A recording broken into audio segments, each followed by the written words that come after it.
मधुबन के बाबा, मधुबन के बाबा मुरली वाले, आपका क्या कहना, आपका क्या कहना। ओम शांति।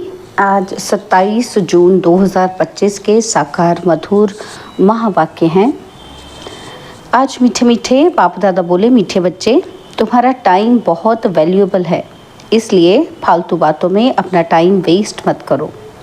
बाबा ने कहा, मीठे बच्चे तुम्हारा टाइम बहुत वैल्यूएबल है, इसलिए फालतू बातों में अपना टाइम वेस्ट मत करो।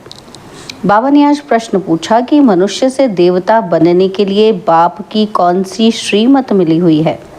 तो उत्तर में बाबा कहते, बच्चे तुम जबकि मनुष्य से देवता बनते हो तो कोई आसुरी स्वभाव नहीं होना चाहिए, और दूसरा कोई पर क्रोध नहीं करना है, तीसरी बात किसी को दुख नहीं देना है, और चौथी बात जो बाबा ने कही कि कोई भी फालतू बातें कान से नहीं सुननी है। बाप की श्रीमत है, here no evil. Om Shanti.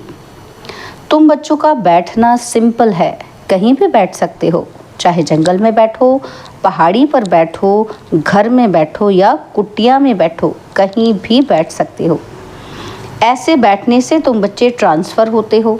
तुम बच्चे जानते हो कि अभी हम मनुष्य भविष्य के लिए देवता बन रहे हैं। हम मनुष्य अभी क्या बन रहे हैं? भविष्य के लिए देवता बन रहे हैं। हम कांटों से फूल बन रहे हैं। बाबा बागवान भी है, माली भी है। हम बाप को याद करने से और 84 का चक्र फिराने से ट्रांसफ़र हो रहे हैं। यहाँ बैठो चाहे कहीं भी बैठो, तुम ट्रांसफ़र होते होते मनुष्य से देवता बनते जाते हो। बुद्धि में एम ऑब्जेक्ट है कि हम ये बन रहे हैं। कुछ भी कामकाज करो, रोटी पकाओ, बुद्धि में सिर्फ बाप को याद करो। बच्चों को श्रीमत मिलती है कि चलते फिरते सब कुछ करते सिर्फ याद में रहो। बाप की याद से वर्षा भी याद आता है, 84 का चक्र भी याद आता है। इसमें और क्या तकलीफ है? कुछ भी नहीं। जबकि हम देवता बनते हैं तो कोई आसुरी स्वभाव भी नहीं होना चाहिए। कोई पर क्रोध नहीं करना, किसी को दुख नहीं देना, कोई भी फालतू बातें कान से सुननी नहीं है। सिर्फ बाप को याद करो। बाकी संसार की झरमुई झगमुई तो बहुत सुनी, आधा कल्प से ये सुनते सुनते तुम नीचे गिरे हो। अब बाप कहते हैं यह झरमुई झगमुई ना करो। फलाना ऐसा है, इनमें ये है, कोई भी फालतू बातें नहीं करनी है। यह जैसे कि अपना टाइम वेस्ट करना है। तुम्हारा टाइम बहुत वैल्यूएबल है। पढ़ाई से ही अपना कल्याण है, इनसे ही पद पाएंगे। उस पढ़ाई में बहुत मेहनत करनी पड़ती है। इम्तिहान पास करने विलायत में जाते हैं। तुमको तो कोई तकलीफ़ नहीं देते। बाप आत्माओं को कहते हैं मुझ बाप को याद करो। एक दो को सामने बिठाते हैं तो भी बाप की याद में रहो। याद में बैठते बैठते तुम कांटों से फूल बनते हो। कितनी अच्छी युक्ति है। तो बाप की श्रीमत पर चलना चाहिए ना।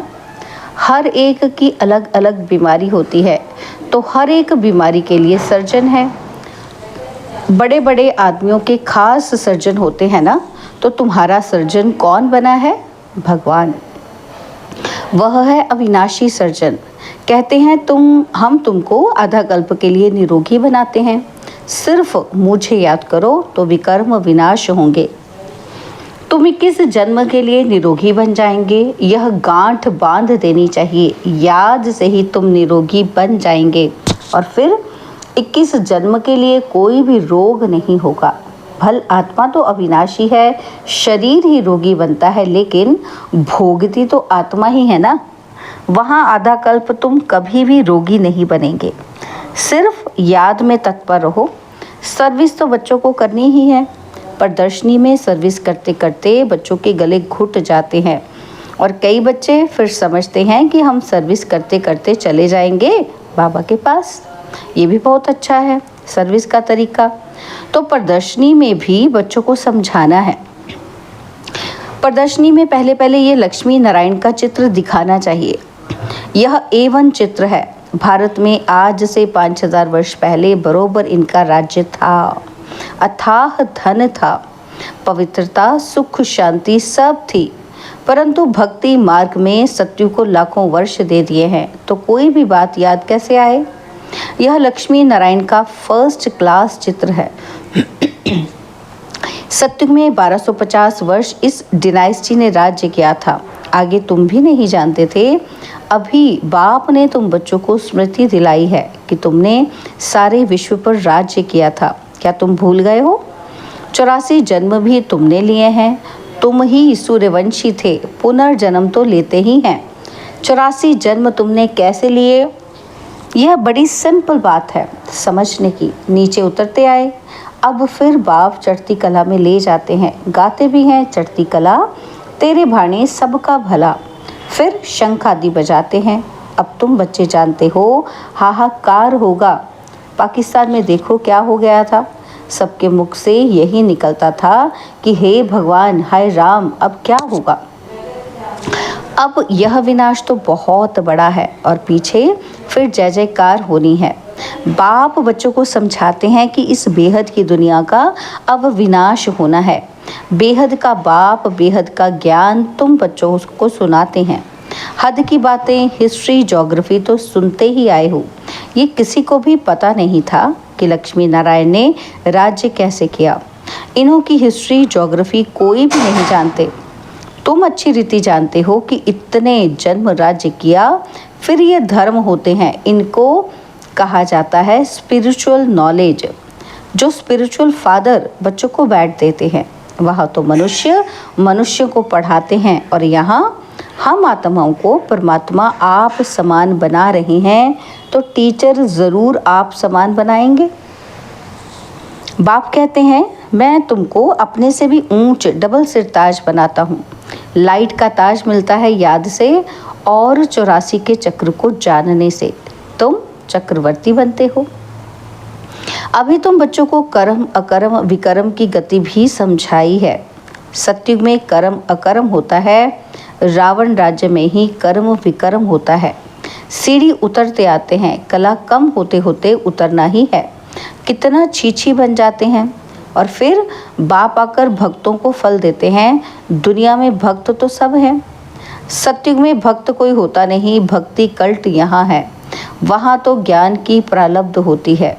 अभी तुम जानते हो कि हम बाप से बेहद की प्रालब्ध ले रहे हैं। कोई को भी पहले पहले इस लक्ष्मी नारायण के चित्र पर समझाओ। आज से 5000 वर्ष पहले इनका राज्य था।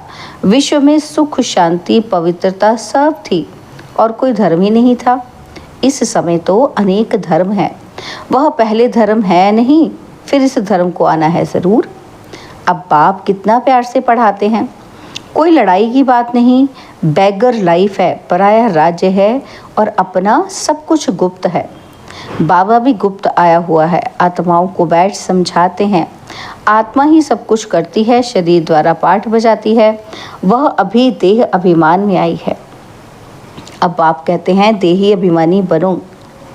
बाप और कोई ज़रा भी तकलीफ नहीं देते हैं। बाप जब गुप्त रूप में आते हैं तो तुम बच्चों को गुप्त दान में विश्व की बादशाही देते हैं।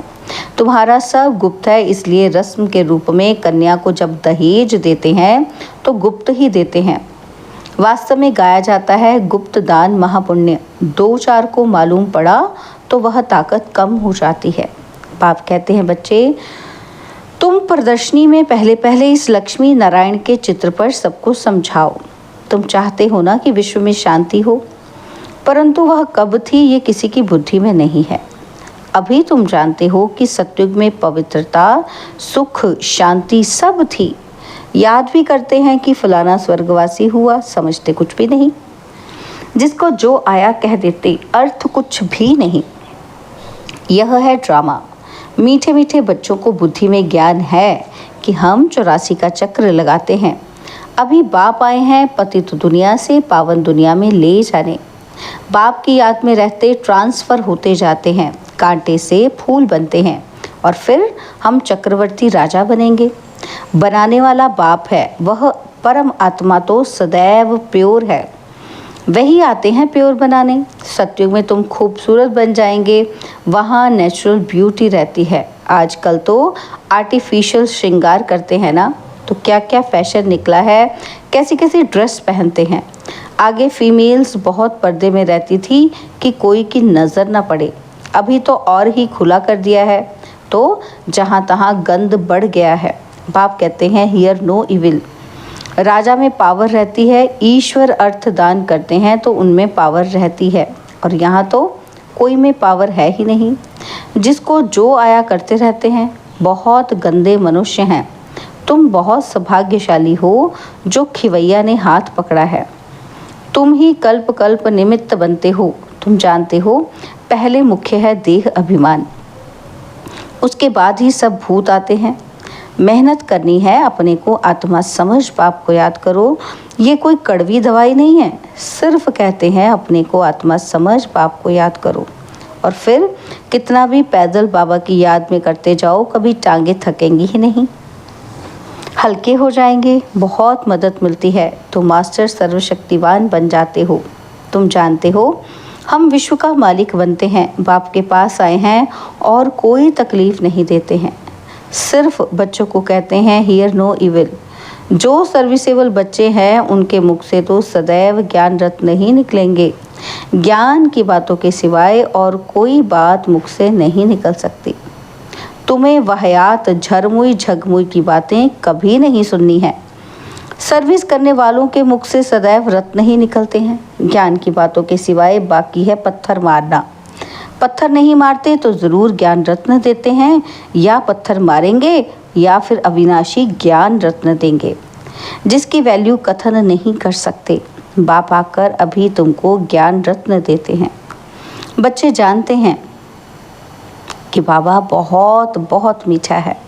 आधा कल्प गाते आते हैं कि तुम माता पिता हम बालक तेरे, परंतु अर्थ कुछ भी नहीं समझते थे। तोते मिसल सिर्फ गाते रहते थे। तुम बच्चों को कितनी खुशी होनी चाहिए कि बाबा हमको बेहद का वर्षा विश्व की बादशाही देते हैं। 5000 वर्ष पहले हम विश्व के मालिक थे, अभी नहीं है, फिर बनेंगे। शिव बाबा ब्रह्मा द्वारा वर्षा देते हैं। ब्राह्मण कुल चाहिए ना। भागीरथ कहने से भी समझ न सके, इसलिए ब्रह्मा और उनका फिर ब्राह्मण कुल है। ब्रह्मा तन में प्रवेश करते हैं, इसलिए उनको भागीरथ कहा जाता है। ब्रह्मा के बच्चे ब्राह्मण हैं। ब्राह्मण है चोटी, विराट रूप भी ऐसा होता है। ऊपर में बाबा, फिर संगम युगी ब्राह्मण जो ईश्वरीय संतान बनते हैं। तुम जानते हो अभी हम ईश्वरीय संतान हैं, फिर दैवी संतान बनेंगे तो डिग्री कम हो जाएगी। यह लक्ष्मी नारायण भी डिग्री कम है क्योंकि इनमें ज्ञान नहीं है। ज्ञान ब्राह्मणों में है, परंतु लक्ष्मी नारायण को अज्ञानी नहीं कहेंगे। इन्होंने ज्ञान से यह पद पाया है। तुम ब्राह्मण कितने ऊंचे हो, फिर देवता बनते हो तो कुछ भी ज्ञान नहीं रहता। उनमें ज्ञान होता तो दैवी वंश में परंपरा से चला आता। मीठे मीठे सिकिलधे बच्चों को सब राज सब युक्तियां बतलाते हैं। ट्रेन में बैठे भी तुम सर्विस कर सकते हो। एक चित्र पर ही आपस में बैठ बातें करेंगे तो ढेर आकर इकट्ठे होंगे। जो इस कुल का होगा वह अच्छी रीति धारणा कर प्रजा बन जाएगा। चित्र तो बहुत अच्छे अच्छे हैं सर्विस के लिए। हम भारतवासी पहले देवी देवता थे, अभी तो कुछ नहीं है। और फिर हिस्ट्री रिपीट होती है और बीच में यह है संगम युग, जिसमें तुम पुरुषोत्तम बनते हो। अच्छा, मीठे मीठे सिकिलधे बच्चों प्रति माता पिता बाप दादा का याद प्यार और गुड मॉर्निंग। रूहानी बाप की रूहानी बच्चों को नमस्ते। हम रूहानी बच्चों की रूहानी बाप दादाजी को दिलवा जान सिकवा प्रेम से नमस्ते। ओम शांति। प्यारे बाबा, मीठे बाबा, मेरे बाबा, शुक्रिया बाबा, शुक्रिया बाबा, शुक्रिया। धारणा के लिए मुख्य सार है। पहला पॉइंट है, ज्ञान की बातों के सिवाय और कोई बात मुख से नहीं निकालनी है। झरमुई झगमुई की बातें कभी नहीं सुननी है। मुख से सदैव रत्न निकलते रहे, पत्थर नहीं। और दूसरा पॉइंट है, सर्विस के साथ साथ याद की यात्रा में रह स्वयं को निरोगी बनाना है। अविनाशी सर्जन स्वयं भगवान हमें मिला है 21 जन्म के लिए निरोगी बनाने। इसी नशे में व खुशी में रहना है। बाबा ने हमें वरदान दिया, हर कर्म में फॉलो फादर कर स्नेह का रिस्पॉन्ड देने वाले तीव्र पुरुषार्थी भव। हर कर्म में फॉलो फादर कर, स्नेह का रिस्पॉन्ड देने वाले तीव्र पुरुषार्थी भव। जिससे स्नेह होता है उसको ऑटोमेटिकली फॉलो करना होता है। सदा याद रहे कि ये कर्म जो कर रहे हैं ये फॉलो फादर है। अगर नहीं है तो स्टॉप कर दो। बाप को कॉपी करते बाप समान बनो। कॉपी करने के लिए जैसे कार्बन पेपर डालते हैं वैसे अटेंशन का पेपर डालो तो कॉपी हो जाएगा। क्योंकि अभी ही तीव्र पुरुषार्थी बन स्वयं को हर शक्ति से संपन्न बनाने का समय है। अगर स्वयं को संपन्न नहीं कर सकते हो तो सहयोग लो, नहीं तो आगे चल टू लेट हो जाएंगे। स्लोगन है, संतुष्टता का फल प्रसन्नता है। प्रसन्न चित्त बनने से प्रश्न समाप्त हो जाते हैं। बाबा के अव्यक्त इशारे, आत्मिक स्थिति में रहने का अभ्यास करो, अंतर्मुखी बनो। उसके लिए बाबा कहते हैं किसी कमज़ोर आत्मा की कमज़ोरी को ना देखो। यह स्मृति में रहे कि वैरायटी आत्माएं हैं, सबके प्रति आत्मिक दृष्टि रहे। आत्मा के रूप में उनको स्मृति में लाने से पावर दे सकेंगे। आत्मा बोल रही है, आत्मा के यह संस्कार है, ये पाठ पक्का करो तो सबके प्रति स्वतः शुभ भावना रहेगी। ओम शांति।